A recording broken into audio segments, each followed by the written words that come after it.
வணக்கம் நண்பர்களே, பாபா தமிழ் சேனலூடாக மற்றும் ஒரு சுவாரஸ்யமான விளையாட்டு தொகுப்போடு உங்கள் அத்தனை பேர்களையும் இந்த காணொலியூடாக சந்திப்பதை மகிழ்ச்சி அடைந்து கொள்கிறேன். குறிப்பாக இந்த காணொலியிலே உங்களுக்கு தர இருக்கின்ற விளையாட்டு தகவல் என்னன்னு சொன்னால், அதாவது முழுக்க தர இருக்கின்ற விளையாட்டு தகவல் லங்கா T10 போட்டி தொடர்பாக மிக சுவாரஸ்யமான போட்டி, சுறுசுறுப்பான போட்டி நேற்றைய தினம் இடம்பெற்றது.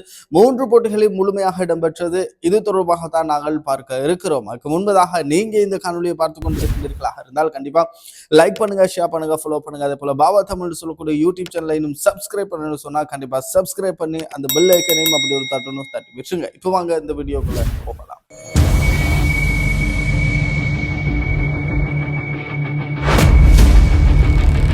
குறிப்பாக நாங்கள் பார்த்தோமாக இருந்தால் இலங்கையில இடம்பெற்றுக் கொண்டிருக்கக்கூடிய லங்கா T10 போட்டி ஆரம்பிக்கப்பட்டது முதல் 2 நாட்களுக்கு முன்பிலிருந்து மழையாகத்தான், அதாவது 10 போட்டிகளும் மழையாகத்தான் இருந்தது. அதற்கு பிற்பாடு நேற்றைய தினம்தான் போட்டி சுவாரஸ்யமாக இருந்தது. குறிப்பாக லங்கா T10 வரலாற்றிலே, அதாவது இலங்கையிலே ஆரம்பிக்கப்பட்ட லங்கா T10 வரலாற்றிலே 153 ஓட்டங்களுக்கு மேலால் பெறப்பட்டிருக்கின்றது. 10 ஓவர்களுக்கு மிகச்சிறப்பான ஒரு துடுப்பாட்டங்கள். அதே போல நிறைய 6 ஓட்டங்கள் பெறப்பட்டிருக்கின்றன, நிறைய 4 ஓட்டங்களும் பெறப்பட்டிருக்கின்றன, அதிகூடிய 6 ஓட்டங்கள். அதே போல ஒரு ஹெட்ரிக் கூட நேற்றைய தினம் இடம்பெற்ற ஒரு போட்டியிலே பதிவு செய்யப்பட்டிருந்தது. அது மாத்திரமல்லாமல் மிக முக்கியமான ஒரு விடயத்தை கூற வேண்டும். அதாவது இந்த லங்கா T10 போட்டியிலே எம்மவர் ஒருவரும் மிகச்சிறப்பான முறையிலே துடுப்படுத்தாடி இருந்தார் என்பது குறிப்பிடத்தக்க. அவர் யார் என்பது தொடர்பாகவெல்லாம் நாங்கள் இந்த காணொலியை பார்க்க இருக்கிறோம். அதே போல நாங்கள் பார்த்தோமாக இருந்தால் லங்கா T10 போட்டி ஆரம்பிக்கப்பட்டதிலிருந்து நேற்றைக்கு முதல் நாள் வரைக்கும் மழை குறுக்கீட்டாகவே இருந்தது. நேற்று மாத்திரமே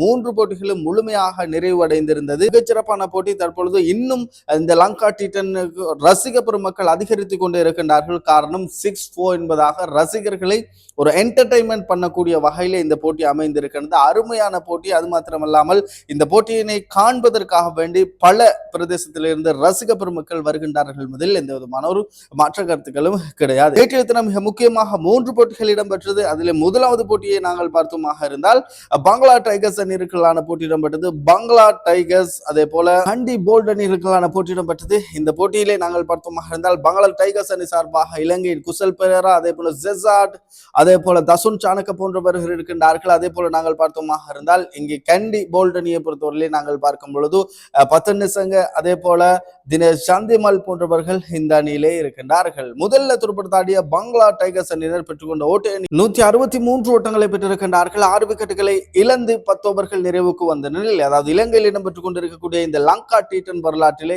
இதுதான் ஹையஸ்ட் ஸ்கோராக இருக்கின்றது. 163 என்பது குறிப்பிடத்தக்கூடிய. அந்த வகையிலே ஆரம்ப துடுப்பாட்ட வீரராக வந்த குசல் பெரேரா 0, ஜெசாட் அருமையான முறையிலே துடுப்படுத்தாடி. ஜெசாடை பொறுத்தவரையிலே நாங்கள் பார்த்தோமாக இருந்தால் 52 ஓட்டங்களை பெற்றுக் கொடுத்திருந்தார். 18 பந்துகளுக்கு 4 ஓட்டம் 6 ஓட்டம் மடங்களாக ஸ்ட்ரைக் ரேட் 188 இருந்தது. அதே போல டிவைட் பெற்றிருந்தார் 5 ஓட்டங்கள். அதே போல தசுன் சாணக்க 39 ஓட்டங்களை பெற்றுக் கொடுத்திருந்தார். ஆட்டமிழக்காமல் 15 பந்துகளுக்கு 4 ஓட்டம் 4-6 ஓட்ட மடங்களாக ஸ்ட்ரைக் ரேட் 210 இருந்தது. சஹான் ஆராய்ச்சிக்கு 5 ஓட்டங்கள், தனஞ்சய லக்சான் 18 ஓட்டங்கள், 7 பந்துகளுக்கு 3-4 ஓட்டம் 6 ஓட்ட மடங்களாக இந்த ஓட்டங்களை பெற்றுக் கொண்டார்கள். மொத்தமாக சம்பந்தப்பட்ட பங்களா டைகர்ஸ் அணியினர் 163 ஓட்டங்களை பெற்றுக் கொண்டார்கள். 6 விக்கெட்டுகளை இழந்து 10 ஓவர்கள் நிறைவுக்கு வந்த நிலையில் இந்த போட்டியில கண்டி அணியுடைய பந்துவீச்சு பிரதியை நாங்கள் பார்த்தோமாக இருந்தால் திசர பெரேரா அணியுடைய தலைவர் 2 ஓவர்கள் பந்துவீசி 26 ஓட்டங்களை விட்டுக் கொடுத்து 2 விக்கெட்டுகள். அதே போல இமாட் பசிம் 2 ஓவர்கள் பந்துவீசி 20 ஓட்டங்களை விட்டுக் கொடுத்து 1 விக்கெட்.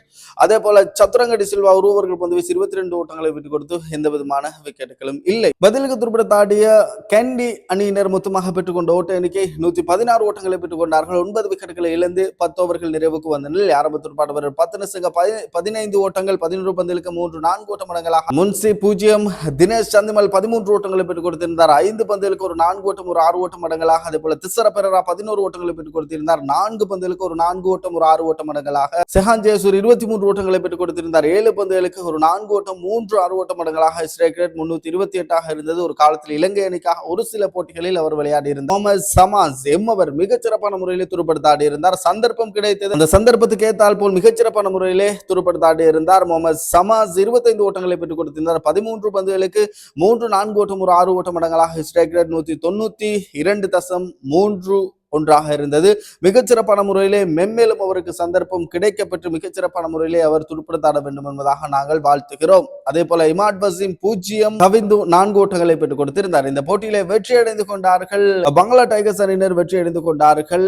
இந்த போட்டியில் மொத்தமாக பங்களா டைகர்ஸ் அணி பெற்றுக்கொண்ட ஓட்ட எண்ணிக்கை 163, பதிலுக்கு துடுப்படுத்தாடிய கண்டி அணியினர் பெற்றுக்கொண்ட ஓட்ட எண்ணிக்கை 116. மற்றொரு போட்டியாக இடம்பெற்ற போட்டி கோல் மாவஸ் அதே போல கொழும்பு அணிகளுக்கான போட்டி இடம்பெற்றது. அருமையான போட்டி. இதிலே வரலாற்றிலே ஒரு ஹெட்ரிக்கும் பதிவு செய்யப்பட்டிருந்தது. இது தொடர்பாகவும் நாங்கள் பார்ப்போம். அந்த வகையில் நாங்கள் பார்த்தோமாக இருந்தால் ஏஞ்சலோ மெத்தியூஸ் தலைமையிலான கொழும்பு அதே போல கோல் மாவஸ் மகேஷ் சிக்சன் தலைமையிலான கோல் மாவஸ் அணிகளுக்கான போட்டி இடம்பெற்றது. இந்த போட்டியிலே முதல்ல துடுப்படுத்தாடிய கொழும்பு ஸ்ட்ரைக்கர்ஸ் கொழும்பு அணியினர் பெற்றுக்கொண்ட ஓட்ட எண்ணிக்கை 82 ஓட்டங்களை பெற்றுக்கொண்டார்கள். ஜோ ரோய் தொடர்ச்சியாக 0. அவர் இதற்கு முன்னர் இடம்பெற்ற போட்டி பிரதாக பிரகாசிக்கவில்லை. 22 ஓட்டங்களை பெற்றுக் கொடுத்திருந்தார் 16 பந்துகளுக்கு. அதே போல கமிந்து மெண்டிஸ் தொடர்ச்சியாக பிரகாசித்து வருவது குறைவாக இருக்கின்றது 0. அதே போல நஜிமுல்லா சத்ரான் 26 ஓட்டங்களை பெற்றுக் கொடுத்திருந்தார் 15 பந்துகளுக்கு 4 ஓட்டம் ஒரு 6 ஓட்டம் அடங்கலாக. அதே போல அணியினுடைய தலைவராக இருக்கக்கூடிய ஏஞ்சலோ மெத்தியூஸ் 8 ஓட்டங்களை பெற்றுக் கொண்டார் 4 பந்துகளுக்கு ஒரு 4 ஓட்டம் அடங்கலாக. இந்த போட்டியிலே முதல்ல துடுப்படுத்தாடிய கொழும்பு அணியினர்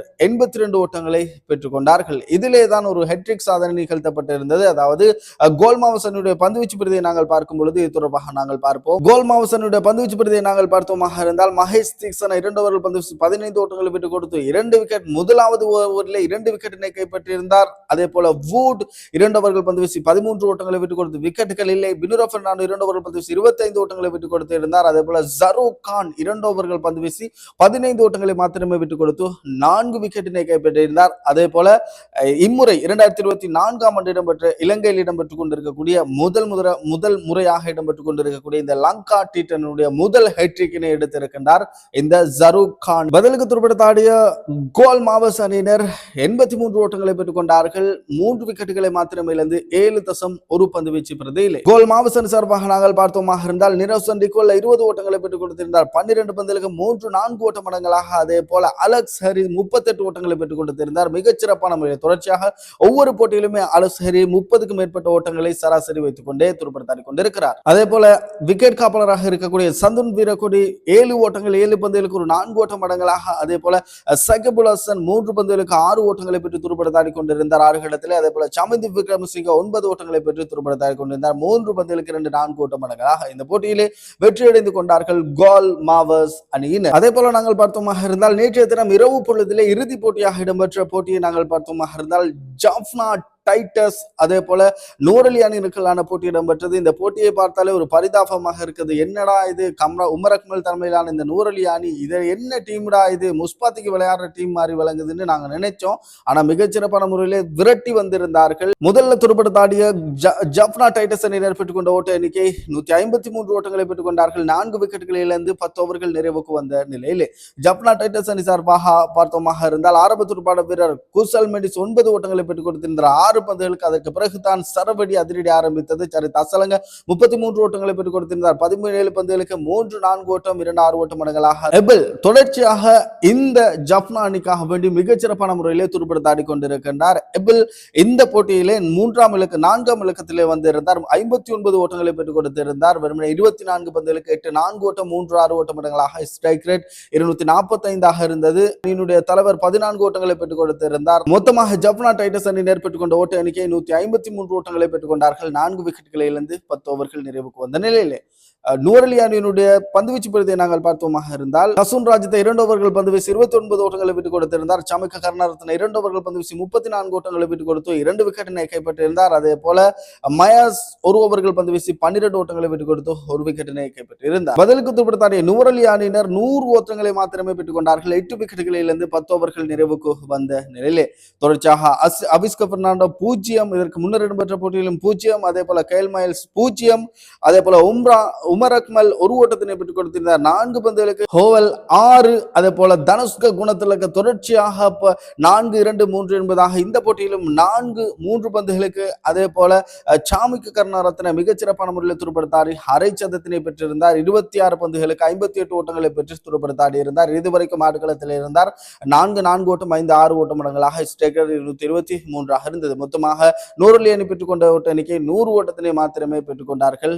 8 விக்கெட்டுகளை இழந்து சகல ஓவர்களும் நிறைக்கு வந்த நிலை இந்த போட்டியிலே வெற்றியடைந்து கொண்டார்கள் ஜாஃப்னா டைட்டஸ் அணியினர். ஜாஃப்னா டைட்டஸ் அணியினை பொறுத்தவரை நாங்கள் பார்த்தோமாக இருந்தால் டிபல் வெற்றியினை பதிவு செய்திருக்கின்றார்கள். அதாவது இரண்டாவது போட்டியில் வெற்றி, மூன்றாவது போட்டியில் வெற்றி, பேக் டு பேக் வெற்றியினை பதிவு செய்திருக்கின்றார்கள் ஜாஃப்னா டைட்டன்ஸ் அணி. லங்கா டி10 போட்டியினுடைய புள்ளி விவர பட்டியலை நாங்கள் பார்த்தோமாக இருந்தால் முதலாவது இடத்தில் ஜாஃப்னா டைட்டஸ், அதே போல இரண்டாவது இடத்தில் பங்களா டைகர், அதே போல மூன்றாவது இடத்தில் கோல் மாவஸ், நான்காவது இடத்திலே நாங்கள் பார்த்தோமாக இருந்தால் இந்த நூரலியா கிங்ஸ் அணியினர் இருக்கின்றார்கள். ஐந்தாவது இடத்திலே கொழும்பு, ஆறாவது இடத்திலே கண்டி ஆகிய அணிகள் இருக்கின்றன. இதே போல மற்றொரு சுவாரஸ்யமான விளையாட்டு தொகுப்பு உங்கள் அத்தனை பேர்களையும் சந்திக்கும் முறை உங்களிருந்து விடைபெற்று செல்லும் நான் ஆர்ஜே ஆசிர்.